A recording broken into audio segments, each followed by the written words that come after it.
తెలుసా? మా నాన్న తెలుసో తెలియకో భరత్భూషణ్ పెట్టాడు. 82లో గవర్నమెంట్ ఆఫ్ ఇండియా అపాయింట్మెంట్ తీసుకొని సికింద్రాబాద్ రైల్వే నుంచి వెళ్ళా.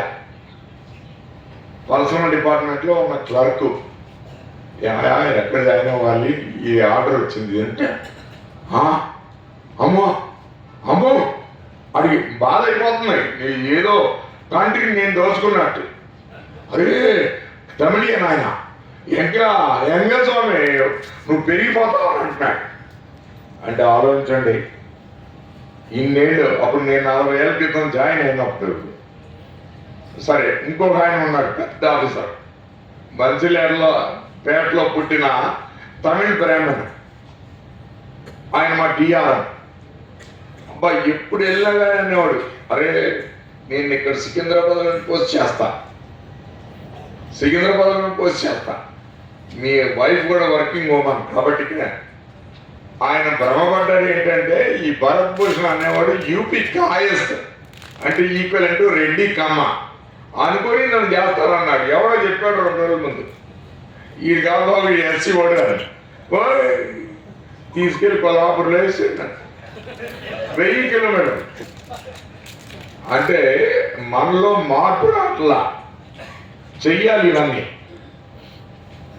వెన్నెల అని ఒక అమ్మాయిని చదివిస్తాను, ఒక సఫాయి వల్ల కూతురు. మీలాంటి పెద్ద ఆయన ఒక సెల్ ఫోన్ ఇస్తే ఆ సెల్లో చదువుకొని ఆ అమ్మాయి చేవేళ్ళ ఎమ్మెల్యేను వాళ్ళ కాలేజ్ ఉంటుంది, మెడికల్ కాలేజ్ పటాన్చెరు. అందుట్లో ప్రైవేట్ కాలేజీలో గవర్నమెంట్ ఫ్రీ సీట్ వచ్చింది. వస్తే ఫస్ట్ ఇయర్ 1,80,000 ట్రై చేశాను. నేను అప్పుడు అమెరికాలో ఉన్నా. ఎవరో పెట్టారు, సార్ ఏమన్నా సాయం చేయగలుగుతారా? అరే ఎందుకు చేయ, 1,80,000. రెండో ఏడు 3,10,000, మూడో 7 లక్షల రూపాయలు, నాలుగో ఏడు ఇప్పుడు 2 లక్షలు కావాలి. ఇది మీకు ఎందుకు చెప్తున్నానంటే మా రాహుల్ గారు చెప్పింది చాలా ఇంట్రెస్టింగ్ ఉంది. అందరూ ఏమంటారు, ఈ రిజర్వేషన్ ఉండడం వల్ల పడిపోతుందని అంటారు. మావిడెవడ క్యాబినెట్ సెక్రటరీ అయ్యాడా ఇంతవరకు?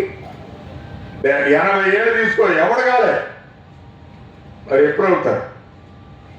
సామాజిక న్యాయం కావాలంటే ఇదిగో ఈ మా స్కైలా బాబు వాళ్ళు చేస్తుంది చాలా.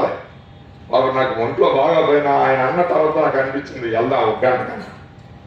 ఆ వెన్నెల అమ్మాయి నాన్న వెంకన్ననే ఉన్నాడు.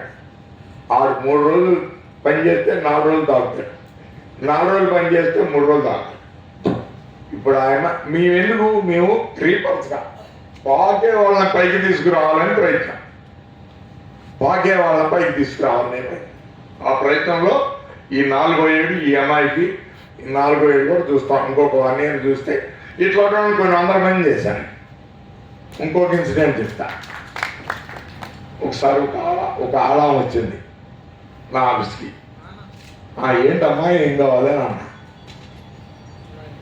సార్ మా ఆయన బండి కింద చనిపోయాడు sir, gang man, run over అయిపోయాడు. మాకు జనరల్గా ఏంటంటే రైల్వేలో మా నెట్వర్క్లో అప్పుడు మా కింద ఉన్న నెట్వర్క్ ఒక 9,000 కిలోమీటర్లు, దానిలో 900 స్టేషన్లు, 30 మంది ఈజీగా తెచ్చిపోతారు నెలకి. వీళ్ళకి డబ్బులు ఇవ్వట్లా. నేనన్నా నీకెందుకు ఇవ్వట్లేదమ్మా అంటే మీరే కాగితం పంపించాలంట కదా. కాగితం నేను క్లర్క్ని పిలిచి అడిగా, ఎందుకంటే కాగితం మనం పంపించాలంటే అయితే నా దగ్గర ఆగిపోతాం ఏంటి, నేను ఈ సీట్లో కూర్చుంది కదా అంబేద్కర్ వాడిని అని అంటే, లేదు సార్ ఇది పోలీస్ నుంచి కాల్. ఇక నేను వార్ ఫుట్లో అందరితో మాట్లాడి జిఆర్పి వాళ్ళని రేపటిలో రాబోతే ఒప్పుతాను తెప్పించాను. తీసుకొచ్చిన తర్వాత ఆ క్లర్క్ ఉంది ఎస్టీ అమ్మాయి, ఆమె కూడా హైదరాబాద్ అమ్మాయి, ఆ పేరు జానకి. అందుకని ఇది 2 ఏళ్ళు పట్టుద్ది సార్ అమ్మ.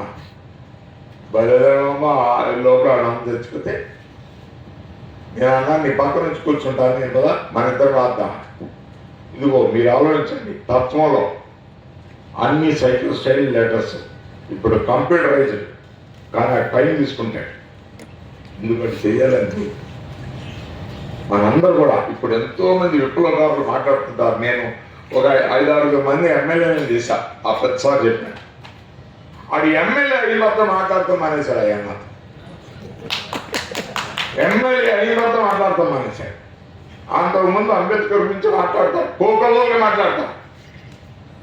మనకు కావాల్సింది ఎవరెవరు అంటే మరొక సుందరయ్య, రామ్జీ పంతులు మచిలీపట్నం,